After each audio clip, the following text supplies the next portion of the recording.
Pakai helm, pria bercelana loreng pukul tukang parkir.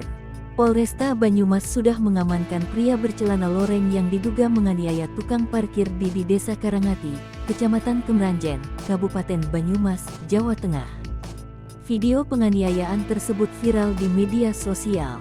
Kasat Reskrim Polresta Banyumas Kompol Agus Supriyadi mengatakan terduga pelaku berinisial DS 38 tahun. Dia merupakan warga Kelurahan Kali Tengah, Kecamatan Gombong, Kabupaten Kebumen dan sudah diamankan polisi.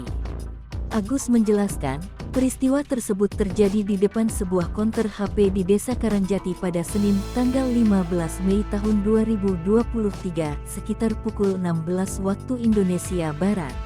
Korban diketahui berinisial AH 29 tahun.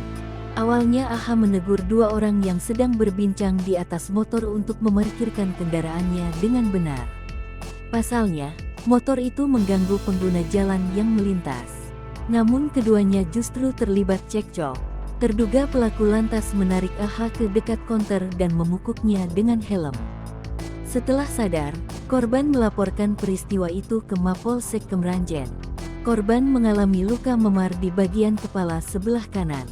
Atas perbuatannya pelaku dijerat pasal 351 KUHP dengan ancaman 5 tahun penjara. Agus Supriyadi mengatakan, terduga pelaku merupakan warga sipil.